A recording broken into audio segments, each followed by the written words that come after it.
Part 3, Chapter 5, Temptation and a Miracle. One cloudy morning in 30 AD, Jesus waded out into the Jordan River to be baptized. Nick was floating invisibly in the clouds above him. A small crowd gathered to watch as John the Baptist dunked Jesus' head under the water, spoke the right words, and pulled him back to the surface. The ritual was a symbolic washing away of one's sins. Some came to believe it was the only way to wash away the original sin committed by Eve in the Garden of Eden. Fortunately, we all managed to keep that information from Nick, or he may have decided against baptizing Ben. As it is, Ben's and Jesus' baptisms are among Nick's most cherished memories, which hopefully remains true after he reads this. When Jesus' head surfaced, Nick transformed into a fully visible dove made of pure light. The dove dove towards the crowd, punching a hole through the clouds. The crowd gasped in surprise as he swooped down and alighted on the young Messiah's shoulder. He opened his beak and sang "God is Love" in the language of seraphim. Our language is musical. Instead of letters and words, we have notes and tempos. It's beautiful and intricately nuanced, capable of expressing layers of meaning by singing multiple melodies at once. Since God is such a complex and beautiful subject, their name sounds like a symphony of voices. Love and the nature of being are also beautifully intricate, so "God is Love" is arguably the most beautiful sentence in the seraph language. The humans couldn't decipher what he said, but they basically got the message. There were gasps and screams and fervent prayers. Nick dematerialized, but continued to hover invisibly nearby. The next step in Jesus' baptism ritual was to fast in the desert. Not much happened the first few days. Jesus tried not to think about food, and Nick floated invisibly above him to make sure he didn't die. On the third day, Jesus looked skyward and demanded, "Are you waiting for something?"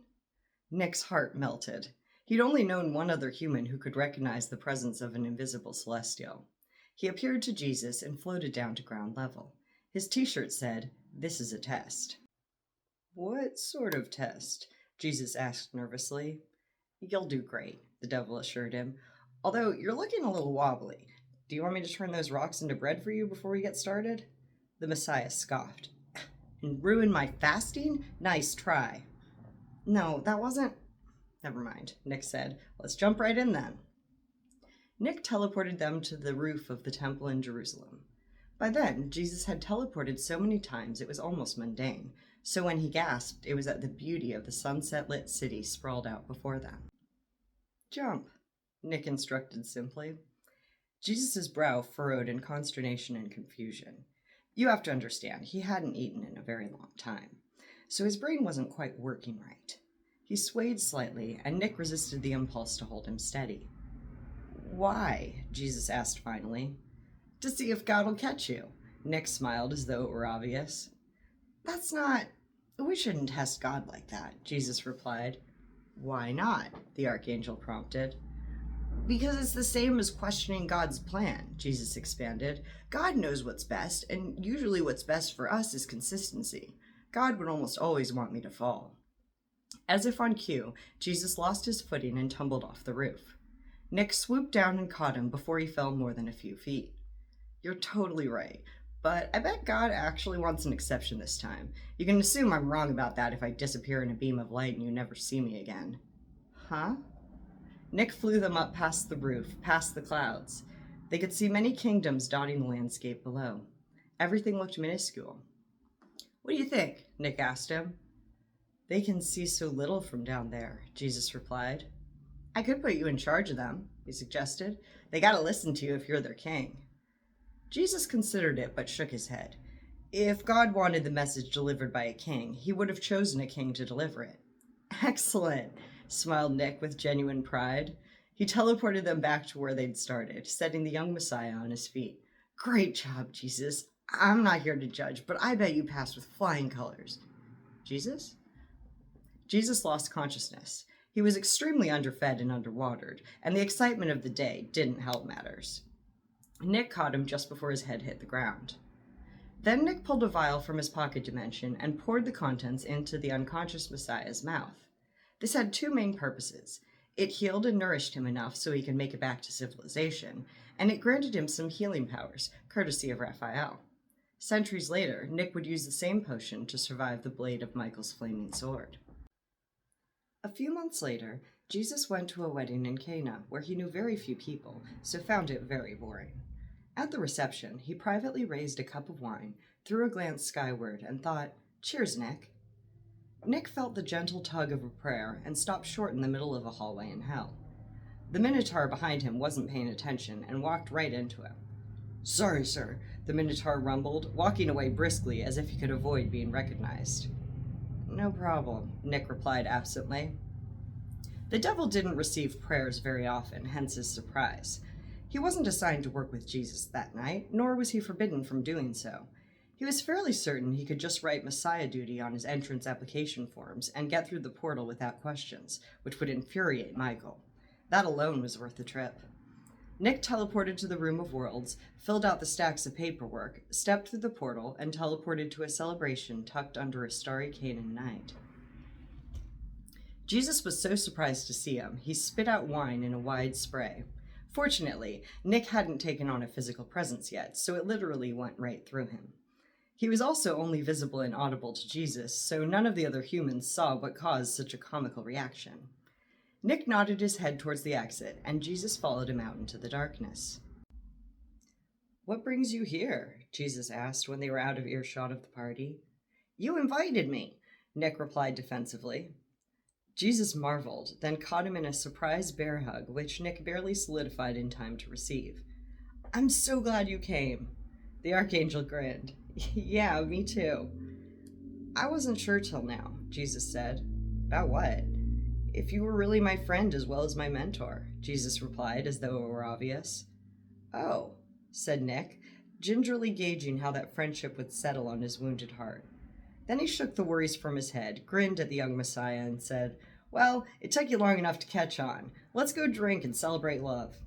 He pulled a flask out of thin air as if pulling it from a jacket pocket. "Neato," breathed Jesus. "How'd you do that?" "Pocket dimension," Nick said simply. "Your alcohol can't get me drunk." "You don't say," Jesus marveled. "Would your alcohol get me drunk?" Nick instinctively drew the flask away from Jesus, who hadn't even reached for it. No, my alcohol'd get you dead. Whose wedding is it anyway?" "I don't even know," Jesus chortled. After a pause, he asked, "Do seraphim fall in love and get married?" "Not often," Nick answered stiffly. "Have you ever been in love?" Nick felt like he'd been turned to stone, chilled, paralyzed, unable to breathe. "I'll take that as a yes," smirked the Messiah. Nick forced a laugh and told him, "You can't get me drunk enough to tell that story." Jesus laughed. "Challenge accepted." Hours later, most of the party was fully sloshed, and Jesus and Nick were no exceptions. Mary pulled Jesus aside roughly and hissed, "You drank too much, and now they're out of wine. You said your angel friend's here. Can't he do something about this?"